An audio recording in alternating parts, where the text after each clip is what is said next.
നമ്മുടെ ദഹനം കറക്റ്റ് അല്ലെങ്കിൽ നമുക്കൊരു ദിവസം കൃത്യമായിട്ട് ശോധന ഇല്ലെങ്കിൽ തന്നെ നമ്മൾ ആകെ ഡിസ്റ്റർബ്ഡ് ആയിരിക്കും. നമ്മുടെ മൊത്തത്തിലുള്ള ദൈനംദിന പ്രവർത്തനങ്ങൾ തന്നെ അത് ബാധിക്കാറുണ്ട് അല്ലേ? അപ്പോൾ നമ്മുടെ ഗട്ടിൻ്റെ ഹെൽത്ത് എങ്ങനെയൊക്കെ നമ്മൾ ശ്രദ്ധിക്കണം, അല്ലെങ്കിൽ ഗട്ടിൻ്റെ ഹെൽത്തിനെ സപ്പോർട്ട് ചെയ്യുന്ന ഫാക്ടേഴ്സ് എന്തൊക്കെയാണ്, എന്താണ് പ്രോബയോട്ടിക്സ് എന്നൊക്കെ നമുക്ക് ഈ വീഡിയോയിലൂടെ ഡീറ്റെയിൽഡ് ആയിട്ട് നോക്കാം. ഞാൻ ഡോക്ടർ പ്രിയ, QNB ഹെൽത്ത് കെയറിലെ ഹോമിയോപ്പതിക് ഫിസിഷ്യനാണ്. കുടലിൻ്റെ ആരോഗ്യം എന്ന് പറയുന്നത് നമ്മുടെ മൊത്തം ശരീരത്തിൻ്റെയും മാനസികമായിട്ടുള്ള ആരോഗ്യത്തിനും വളരെ ഇമ്പോർട്ടൻ്റ് ആണ്. നമ്മുടെ വയറ് ശരിയല്ലെങ്കിൽ തന്നെ നമ്മുടെ അന്നത്തെ ഒരു ദിവസം തന്നെ പോകാറുണ്ട്. ഈ കുടലിൻ്റെ ആരോഗ്യം എന്ന് പറയുന്നത്, അല്ലെങ്കിൽ ഗട്ടിൻ്റെ ഹെൽത്ത് എന്ന് പറയുന്നത്, ഗട്ടിൽ അടങ്ങിയിട്ടുള്ള ബാക്ടീരിയകളാണ്. ബാക്ടീരിയകൾ എന്ന് പറയുമ്പോൾ നമ്മൾ കരുതും എന്തോ രോഗങ്ങൾ ഉണ്ടാക്കുന്ന ഒരു ഓർഗാനിസം അല്ലേ എന്ന്.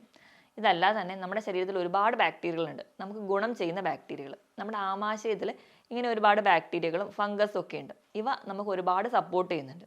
അപ്പോൾ ഇവയുടെ ഒരു ബാലൻസ്, അല്ലെങ്കിൽ ഇവരുടെ ഒരു ലെവൽ മെയിൻറ്റെയിൻ ചെയ്യാൻ സഹായിക്കുന്ന ഒന്നാണ് പ്രോബയോട്ടിക്സ്, അല്ലെങ്കിൽ ഇവരുടെ ഒരു ഗ്രോത്ത് ഫ്ലറിഷ് ചെയ്ത് നിർത്തുന്ന ഒന്നാണ് പ്രോബയോട്ടിക്സ്. കുടലിൽ കാണുന്ന ബാക്ടീരിയകൾ എന്ന് പറയുന്നത് പ്രധാനമായും 2 ടൈപ്പാണുള്ളത്. ഒന്നാമത്തെ ലാക്ടോബാസിലസ്. ലാക്ടോബാസിലസ് എന്ന് പറയുമ്പോൾ പാലിലൊക്കെ അടങ്ങിയിട്ടുള്ള മധുരം അല്ലെങ്കിൽ കാർബിനെയൊക്കെ ഡൈജസ്റ്റ് ചെയ്യാൻ വേണ്ടി സഹായിക്കുന്ന ബാക്ടീരിയകളാണ്. രണ്ടാമതാണ് ബിഫിഡോ ബാക്ടീരിയ. ബിഫിഡോ ബാക്ടീരിയ എന്ന് പറഞ്ഞാൽ കുടലിൻ്റെ ഇന്നർ ലൈനിങ്ങിനെ സപ്പോർട്ട് ചെയ്യുക, അതുപോലെ കുടലിലൊക്കെ ഉണ്ടാകുന്ന മൂവ്മെൻറ്റ്സ് കറക്റ്റായിട്ട് നിർത്തുക, അതായത് IBS പോലെയുള്ള രോഗങ്ങളെയൊക്കെ തടയാൻ സഹായിക്കുന്നവയാണ്. ഇവയാണ് ബാക്ടീരിയകളുടെ കൂട്ടത്തിൽ ഏറ്റവും പ്രധാനപ്പെട്ടത്. ഇനി ഫംഗസ് ആയിട്ടുള്ളതാണ് സെക്കാരോമൈസിസ് ഒക്കെ. അവയും നമ്മുടെ ഈ കുടലിൻ്റെ പ്രവർത്തനം കൃത്യമായിട്ട് നിർത്താനും, നമുക്ക് ഒരുപാട് ഫുഡ് ഇൻഫെക്ഷൻസ് ഒക്കെ വരാൻ ചാൻസ് ഉണ്ടെങ്കിൽ അത് മാക്സിമം തടയുക, അല്ലെങ്കിൽ അത് പ്രൊട്ടക്ട് ചെയ്ത് നിർത്തുക, നമുക്ക് വരാതിരിക്കാൻ വേണ്ടി. ഈ ഫങ്ഷൻസ് ഒക്കെ ചെയ്യുന്നവരാണ് കൂടുതലും ഫംഗസുകൾ. ഇവയാണ് നമ്മുടെ ആമാശയത്തിൽ കാണുന്ന ബാക്ടീരിയകളും ഫംഗസുകളും. മൊത്തം ഒരു ട്രില്യൺ അത്രയും തോളം തന്നെ ഈ ഓർഗാനിസംസ് നമ്മുടെ ആമാശയത്തിലുണ്ട്. അപ്പം ഇവ നമുക്ക് ചെയ്യുന്ന ഫങ്ഷൻസ് എന്ന് പറഞ്ഞിട്ടുണ്ടെങ്കിൽ ആമാശയ സംബന്ധം മാത്രമല്ല, മറ്റ് പല ഫങ്ഷൻസും നമുക്ക് ചെയ്യുന്നുണ്ട്. നമുക്ക് ആ ഫങ്ഷൻസ്, അല്ലെങ്കിൽ അവർ ചെയ്യുന്ന ഗുണങ്ങൾ എന്തൊക്കെയാണെന്ന് ആദ്യം തന്നെ നോക്കാം. അപ്പം ആമാശയ സംബന്ധമായ ഗുണങ്ങൾ എന്ന് പറയുമ്പോൾ തന്നെ ദഹനം കൃത്യമായിട്ട് നിർത്തുക. ഞാൻ ആദ്യം പറഞ്ഞ ലാക്ടോബാസിലസ് ഒക്കെയാണ് പാല് ദഹിക്കാൻ നമ്മളെ സഹായിക്കുന്നത്.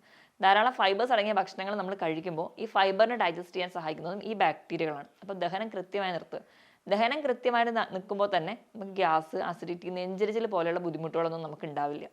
അപ്പം ആ ഒരു പ്രശ്നവും നമുക്ക് അവിടെ തടയുന്നുണ്ട്. അസിഡിറ്റി, ശോധന കൃത്യമായിട്ട് നിർത്തുക, ഇവയൊക്കെ ഈ ഒരു ബാക്ടീരിയകളുടെ ഗ്രോത്ത് മൂലമാണ് നടക്കുന്നത്. ഇതോടൊപ്പം തന്നെ നാവിൽ ഇങ്ങനെ പൂപ്പൽ പോലെയായിട്ട് പ്രസൻറ്റ് ചെയ്യുക, മൗത്ത് അൾസേഴ്സ് വരിക, അതായത് വായിൽ പുണ്ണുകൾ റെക്കറൻ്റ് ആയിട്ട് ഇടയ്ക്കിടയ്ക്ക് വരുന്നവരൊക്കെ ആണെങ്കിലും ഈ ഒരു ബാക്ടീരിയയാണ് മാക്സിമം അത് വരാതിരിക്കാൻ നമ്മളെ തടയുന്നത്. വിശപ്പില്ലായ്മ, ഇങ്ങനത്തെയുള്ള പ്രശ്നങ്ങളൊക്കെ ഉള്ളതാണെങ്കിൽ ഒരു പരിധിവരെ ഈ ബാക്ടീരിയൽ ഗ്രോത്ത് കറക്റ്റ് ആണെങ്കിൽ നമുക്ക് വിശപ്പൊക്കെ കറക്റ്റായിട്ട് വരുന്നത് കാണാം. അപ്പം ഇതൊക്കെ അവ സഹായിക്കുന്ന ഒന്നാണ്. ഇത് കൂടാതെ പല auto immune disease, auto immune എന്ന് പറഞ്ഞാൽ നമ്മുടെ ശരീരത്തിൻ്റെ പ്രതിരോധ ശേഷി തന്നെ നമുക്കെതിരെ ഫൈറ്റ് ചെയ്തിട്ട് ഉണ്ടാക്കുന്ന രോഗങ്ങളാണ്. ഇവ ഒരു മാക്സിമം തടയാൻ വേണ്ടി നമ്മളെ സഹായിക്കുന്നുണ്ട്. അതോടൊപ്പം തന്നെ നമുക്ക് മെൻ്റലി ഒരുപാട് ഹെൽത്തിന് വേണ്ടി സപ്പോർട്ട് ചെയ്യുന്നുണ്ട്. സ്ത്രീകളുടെ കേസ് എടുക്കുകയാണെങ്കിൽ ഇടയ്ക്കിടയ്ക്ക് മൂത്രത്തിൽ പഴുപ്പ് വരുന്നൊരു ടെൻഡൻസി ഒക്കെ ഉള്ളവരാണെങ്കിൽ അത് തടയുന്നുണ്ട്. വെള്ളപ്പോക്ക്, ലൂക്കോറിയ പോലെയുള്ള കണ്ടീഷൻസ് ഒക്കെ മാക്സിമം പ്രൊട്ടക്ട് ചെയ്ത് വരാതിരിക്കാൻ നമ്മളെ സഹായിക്കുന്നതൊക്കെ ഈ ഒരു ബാക്ടീരിയൽ ഗ്രോത്ത് ആണ്. ഇതോടൊപ്പം തന്നെ ഈ ബാക്ടീരിയ നമുക്ക് ഉറക്കം കറക്റ്റായിട്ട് മെയിൻറ്റെയിൻ ചെയ്യാൻ വേണ്ടി സഹായിക്കുന്നുണ്ട്. ഈ ബാക്ടീരിയ ഉള്ളതുകൊണ്ട് തന്നെ ഉറക്കത്തിന് വേണ്ടി സഹായിക്കുന്ന ന്യൂറോ ട്രാൻസ്മിറ്റേഴ്സ് പ്രൊഡക്ഷനെ സഹായിക്കുന്നുണ്ട്. അതുവഴി നമുക്ക് ഉറക്കം കറക്റ്റായിട്ട് നിർത്തുന്നു, നമ്മുടെ ക്ഷീണമൊക്കെ കുറയ്ക്കുന്നുണ്ട്. ആൻറ്റി ഓക്സിഡൻ്റ് ആയിട്ടുള്ള ആക്ഷനും ഈ ഒരു ബാക്ടീരിയൽ ഗ്രോത്തിനുണ്ട്. അതോടൊപ്പം തന്നെ ഇപ്പോൾ കുടലിലൊക്കെ ക്യാൻസർ പോലുള്ള രോഗങ്ങൾ തടയാൻ ഇവ സഹായിക്കുന്നുണ്ട്. ഈ ഒരു ആൻറ്റി ഓക്സിഡൻറ്റ് പ്രോപ്പർട്ടി ഉള്ളതുകൊണ്ട് തന്നെ ഈ ഒരു ഫങ്ഷൻസും അല്ലെങ്കിൽ ഈ ഒരു സഹായങ്ങളും ഈ ഒരു ബാക്ടീരിയ നമുക്ക് വേണ്ടി ചെയ്യുന്നുണ്ട്.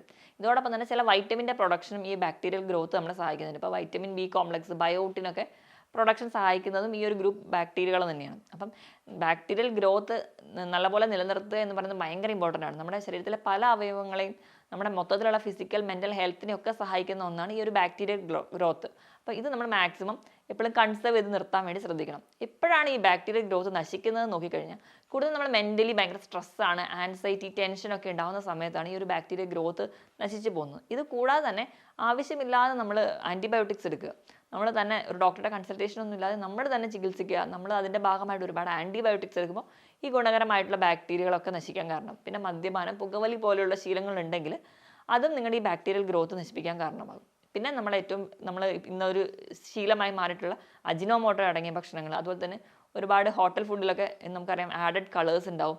ഇതൊക്കെ ഈ ഒരു ആഡഡ് അല്ലെങ്കിൽ വിഷാംശം ചെന്നിട്ടുള്ള പച്ചക്കറികൾ, പഴവർഗ്ഗങ്ങൾ, ഇതൊക്കെ നമ്മുടെ വയറിലെത്തുമ്പോൾ ഇതൊക്കെ നമ്മുടെ ബാക്ടീരിയൽ ഗ്രോത്തിനെ നശിപ്പിക്കുന്നുണ്ട്. അപ്പോൾ മാക്സിമം ഈ ഒരു കാര്യങ്ങളൊക്കെ ശ്രദ്ധിക്കുകയാണെങ്കിൽ തന്നെ ഒരു പരിധി വരെ നമുക്ക് നമ്മുടെ ആമാശയത്തിൻ്റെ ആരോഗ്യം മെച്ചപ്പെടുത്താൻ പറ്റും.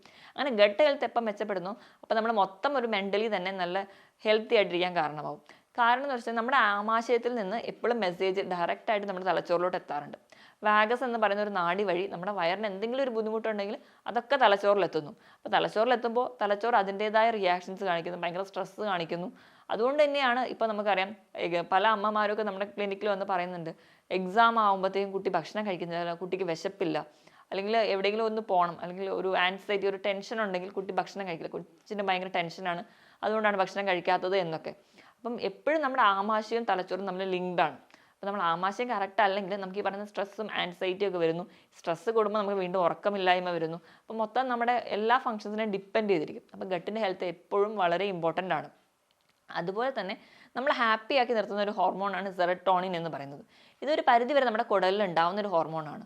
അപ്പം ഈ ഒരു ലെവൽ മെയിൻറ്റെയിൻ ചെയ്യാനൊക്കെ ഈ ഒരു ബാക്ടീരിയ നമ്മളെ സഹായിക്കുന്നുണ്ട്. അപ്പോൾ അതായത് കുടലിൻ്റെ ആരോഗ്യം ബാക്ടീരിയ കീപ്പ് ചെയ്യുന്നു, അതുവഴി നമുക്ക് ഈ ഹോർമോൺ പ്രൊഡക്ഷൻ നടക്കുന്നു, നമ്മൾ നല്ല മൂഡൊക്കെ ഹാപ്പി ആയിട്ടിരിക്കാൻ വേണ്ടി സഹായിക്കുന്നുണ്ട്. അപ്പോൾ സെറട്ടോണിൻ്റെ ഒരു പ്രൊഡക്ഷൻ കൂട്ടുന്ന ചില ഭക്ഷണങ്ങളാണ് നമ്മൾ പറയുന്ന കോഫി, ചോക്ലേറ്റ്, ചിക്കൻ, അതുപോലെ മുട്ട.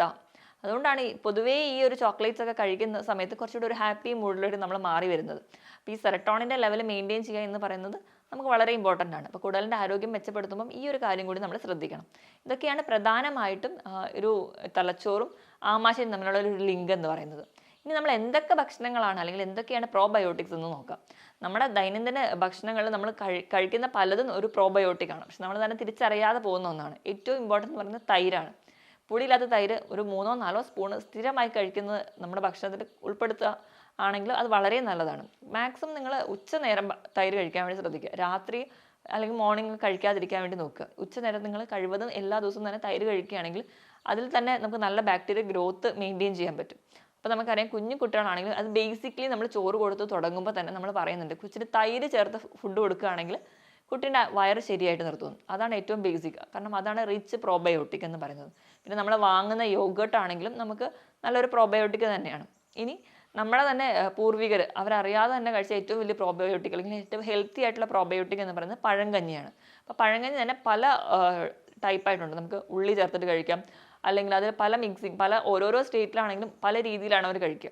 അപ്പോൾ എന്ത് കഴിക്കുന്നതും പഴങ്കഞ്ഞി കഴിക്കുകയാണെങ്കിൽ അത് വളരെ ഹെൽത്തിയാണ്. അപ്പോൾ പഴങ്കഞ്ഞിനോടൊപ്പം തന്നെ തൈര് കൂടി മിക്സ് ചെയ്തൊക്കെ രാവിലെ കഴിക്കുന്നവരാണെങ്കിൽ അത് ഏറ്റവും റിച്ച് സോഴ്സ് ഓഫ് പ്രോബയോട്ടിക് ആണ്. ഇതോടൊപ്പം തന്നെ നമ്മൾ സ്ഥിരമായിട്ട് വീട്ടിൽ കഴിക്കുന്ന ഒന്നാണ് അച്ചാറുകൾ. ഏത് ടൈപ്പ് അച്ചാറാണെങ്കിലും നമ്മൾ കടയിൽ നിന്ന് വാങ്ങുന്നതല്ല, നമ്മൾ വീട്ടിൽ തന്നെ ഉണ്ടാക്കുന്നതാണെങ്കിൽ അത് നല്ലൊരു പ്രോബയോട്ടിക് ആയിട്ട് ആക്ട് ചെയ്യും. എപ്പോഴും നമ്മൾ ആലോചിക്കുക, നമ്മൾ കടുക് ചതച്ചിട്ട് നല്ലെണ്ണയിൽ ഉണ്ടാക്കുന്ന അച്ചാറുകളാണെങ്കിൽ അതിനകത്ത് നടക്കുന്ന ഫെർമെൻറ്റേഷനാണ് പ്രോബയോട്ടിക് ആയിട്ട് ആക്ട് ചെയ്യുക. വിനാഗിരിയൊക്കെ അധികം ഉപയോഗിക്കാതെ തന്നെ ഉണ്ടാക്കാൻ വേണ്ടി ശ്രദ്ധിക്കുക. അപ്പോൾ നമുക്ക് നല്ലൊരു പ്രോബയോട്ടിക് ആയിട്ട് ആക്ട് ചെയ്യാവുന്നുണ്ട്. അതുപോലെ തന്നെയാണ് ക്യാരറ്റ്, ക്യാബേജ് ഇവയൊക്കെ ഉപ്പിലിട്ടിട്ട് കഴിക്കുന്നതും ഒരു പ്രോബയോട്ടിക്കിൻ്റെ ആക്ഷൻ നമുക്ക് കിട്ടുന്നുണ്ട്. കാരണം ഇവിടെ നടക്കുന്നതുകൊണ്ട് ഒരു ഫെർമെൻറ്റേഷൻ നടക്കുന്നുണ്ട്. അപ്പം ഉപ്പിലിടുക എന്ന് പറയുമ്പോൾ അവ മുറിച്ചിട്ട് ഉപ്പിലിട്ടിട്ട് ഒരു പുറത്ത് റെഫ്രിജറേറ്ററിൽ വെക്കേണ്ട കാര്യമില്ല, പുറത്ത് തന്നെ വെക്കും. ഒരു 1 വീക്കൊക്കെ പുറത്ത് വെച്ച് കഴിയുമ്പോൾ തന്നെ നമുക്ക് കിട്ടുമ്പോൾ അതിനകത്ത് കിട്ടുന്ന ഫ്ലൂയിഡ് അല്ലെങ്കിൽ ആ ഒരു ലിക്വിഡും നല്ല പ്രോബയോട്ടിക് ആണ്. നമുക്ക് ഈ ഒരു ക്യാരറ്റ് അല്ലെങ്കിൽ ക്യാബേജ് എന്ന് പറയുന്നത് അതെടുത്തിട്ട് വീണ്ടും ഫ്രിഡ്ജിൽ വെക്കുകയാണെങ്കിൽ അത് കുറച്ച് നാളത്തേക്ക് ഇരിക്കുകയും ചെയ്യും, അതും നല്ലൊരു പ്രോബയോട്ടിക് ആയിട്ട് ആക്ട് ചെയ്യുകയും ചെയ്യും. അതോടൊപ്പം തന്നെ ബട്ടർ മിൽക്ക് കഴിക്കുന്നത്, പനീർ, ഇവയൊക്കെ പ്രോബയോട്ടിക് ആണ്. ഇതൊക്കെ നിങ്ങൾ മാക്സിമം ചിലപ്പോൾ നമ്മൾ അറിയാതെ തന്നെ നമ്മൾ കഴിക്കുന്നതുകൊണ്ടായിരിക്കും നമ്മൾ ഇത്ര ഹെൽത്തി ആയിട്ടിരിക്കുക. അപ്പോൾ അത് കഴിക്കാത്തവരാണെങ്കിൽ മാക്സിമം ഈ ഭക്ഷണങ്ങളൊക്കെ കഴിക്കാൻ വേണ്ടി ശ്രദ്ധിക്കുക. അതോടൊപ്പം തന്നെ നമുക്കറിയാം ഇഡ്ഡലി, ദോശ അല്ലെങ്കിൽ അപ്പം ഇതൊക്കെ പുളിച്ച് ഒരു ഫെർമെൻറ്റേഷൻ അവിടെ നടക്കുന്നുണ്ട്.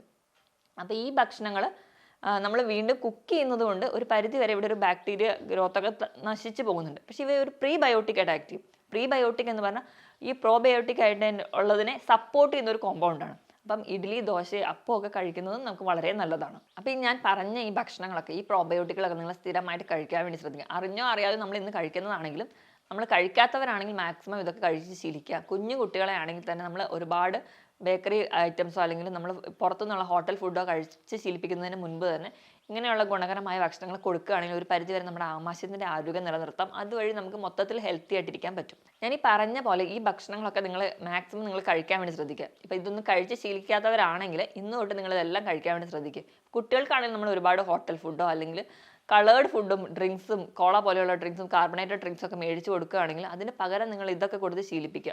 അപ്പോൾ നമുക്കറിയാം നമ്മുടെ ആമാശയത്തിൻ്റെ ആരോഗ്യം നിലനിർത്താൻ പറ്റുള്ളൂ. ആമാശയത്തിൻ്റെ ആരോഗ്യം നിലനിർത്തിയാൽ മാത്രമേ നമുക്ക് മൊത്തത്തിൽ നമ്മുടെ മറ്റ് ഫംഗ്ഷൻസോ അല്ലെങ്കിൽ മറ്റ് നമ്മുടെ മെൻ്റൽ ഹെൽത്തിനെ ഒക്കെ മെയിൻറ്റെയിൻ ചെയ്യാൻ പറ്റുള്ളൂ. ഞാൻ ഈ പറഞ്ഞ കാര്യത്തിൽ എന്തെങ്കിലും ഡൗട്ട് ഉണ്ടെങ്കിൽ നിങ്ങൾ താഴെ കാണുന്ന നമ്പറിൽ വിളിക്കുക. മറ്റൊരു ഹെൽത്ത് ടോപ്പിക്കുമായിട്ട് വീണ്ടും കാണുന്നത് വരെ നന്ദി.